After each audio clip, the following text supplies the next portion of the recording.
मेरा उम्र हो चुका है पोता। अभी तो मेरा उम्र, मैं एक बुजुर्ग हो चुका हूँ। और कमलराज, हाँ पिताजी।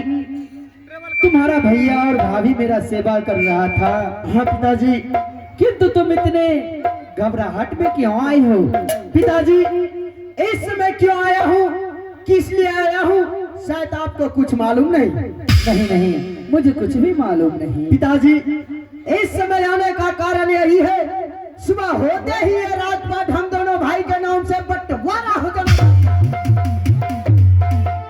कमलराज, ये तुम क्या कह रहे हो? अपने मुख से यह बातें शोभा नहीं दे रहा है कमलराज। मैं तो तुम्हें गुरु पाठशाला ज्ञान अर्जित करने के लिए भेजा था, किंतु आज तुम इस राजपाट को दो भागों में बांटने की बातें कर रहे हो। कमलराज, ये अच्छी बात नहीं। अभी तुम नादान हो, आवेश में आकर के यह बातें बोल रहे हो। पिताजी, ऐसा मैं इसलिए बोलता हूँ, जब भी भोले भांग के दरबार में आता हूँ, आपके मुखारबिंद से सिर्फ एक ही शब्द सुनता हूँ, पुत्र चाहिए तो नील जैसा, कमल पुत्र नहीं तो कपुत है। पिताजी, आप मेरे बारे में इस तरह से बातें करते हैं पिताजी। कमलराज, हाँ देखो, अभी तुम नादान हो, अभी तुम इसलिए तुम नहीं समझ रहे हो। तो इसलिए पिताजी, सुबह होते ही ये राजपाट हम दोनों भाई के नाम से बंटवारा हो जाते हैं, इससे अच्छा क्या हो सकता है पिताजी? देखो कमलराज, यदि तुम अपने बड़े भाई का बड़प्पन सुन रहे हो तो सुनो। मैं तो यहाँ सोचता हूँ कि तुम अभी नादान हो और गुरु पाठशाला में तुम्हारा ज्ञान अर्जित करने के लिए तुम्हें भेजा हूँ, ताकि तुम ज्ञान अर्जित कर सको। और तुम अपने बड़े भाई के बारे में इतने बातें बोल रहे हो तो सुनो। तुम्हारे बड़े भाई नील मेरे रहते हुए पूरे राज का देखभाल करते हैं और मेरे पास एक भी शिकायत नहीं आते हैं। इसलिए हे कमलराज, अभी तुम नादान हो और तुम इस राज का दो भागों में बंटवारा करने के लिए कह रहे हो। सुनो बालक, देखो कमलराज, इतना हट अच्छी बात नहीं। अपना जीत छोड़ दो, अभी तुम नादान हो। पिताजी, अगर आप ये राजपाट बांटने के लिए नहीं चाहते हैं तो आप इतना गुस्से में मत आइए। आइए, धीरे धीरे अपने स्थान पर बैठ जाइए पिताजी। आइए पिताजी। कमलराज, आओ, सामने आओ। क्या तुम सच में इस राज का बंटवारा करने के लिए चाहते हो? हाँ पिताजी। तो सुन लो मेरी बात। मेरे जीते जी इस राज का बंटवारा मेरे जीते जी कभी नहीं होगा, कभी नहीं होगा। तो पिताजी, इतना गुस्से में मत आइए। अगर आप ये राजपाट बांटने के लिए नहीं चाहते हैं तो कोई बात नहीं, आपने सिंहासन पर आइए और बैठ जाइए पिताजी। आइए। क्यों नहीं? और भैया, आप आगे आइए और पिताजी को समझाइए। कहीं पिताजी को जीते जी ये राजपाट हम दोनों भाई के नाम से बंटवारा हो जाते हैं, इससे अच्छा और क्या हो सकता है भैया?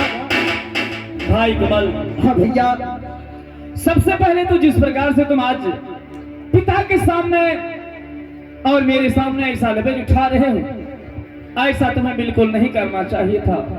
और रहा प्रश्न पिताजी को समझाने का, तुम तो जानते हो कमल, जब सवेरा होता है ये दोनों हाथ पिताश्री के चरणों में जाता है।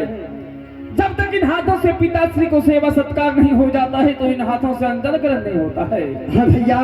भलाई आज तक मैंने पिताजी को मुखारबिंद से नजर ऊपर करके नहीं देखा हूं, और तुम समझाने की बात कर रहे हो। बताओ कमल, हम किस प्रकार से पिताजी को कैसे समझाने का प्रयास करूंगा? भैया, मैं तो आपको कहते सिर्फ पिताजी को समझाने के लिए, और पिताजी को समझाने के जगह आप मुझे ही समझा दिए। अब मैं बच्चे नहीं हूँ, नादान नहीं हूँ, मैं सियाना हो चुका हूँ। अगर आप पिताजी को नहीं समझा सकते हैं आप मेरे रास्ते की कांटा बनने की प्रयास मत कीजिए भैया। आप मेरे रास्ते की कांटा बनने की प्रयास कर रहे हैं भैया। चलिए धीरे धीरे पीछे हो जाइए। ठीक है कमल।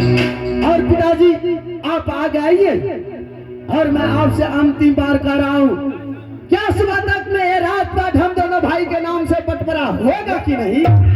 कमलराज, हाँ अवश्य अवश्य इसमें कोई षड्यंत्र लग रहा है।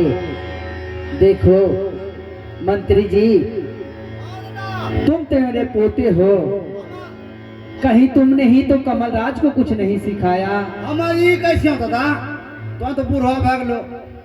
ई बूढ़े बुजुर्ग कहल कहिया कि भाई भैयारी भैंसी सिंह आ जखनी जन्मल तखनिए भी भाई भैयारी कोई साथ में रहल है।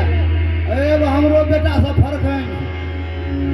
अब बुढ़वा अकेले मार खाए की करबो बाबू? तो की करबो मारा पॉइंट तो बढ़िया रहता। मंत्री जी, ये आप क्या बातें कर रहे हैं? और साथ ही साथ कमल, हाँ यदि तुम इस हिमाचलपुर शहर का दो बंटवारा करना चाहते हो, हाँ पिताजी, तो अपने कानों को खोल करके सुनो। मेरे रहते तुम्हारे पिताश्री के रहते इस राज का, इस हिमाचलपुर का एक भी कण दो भागों में नहीं बंटवारा होगा। तो ठीक है पिताजी, आज नजर फाड़ कर देखिए पिताजी। इस महल से कमलराज खाली हाथ आपा जा रहा है।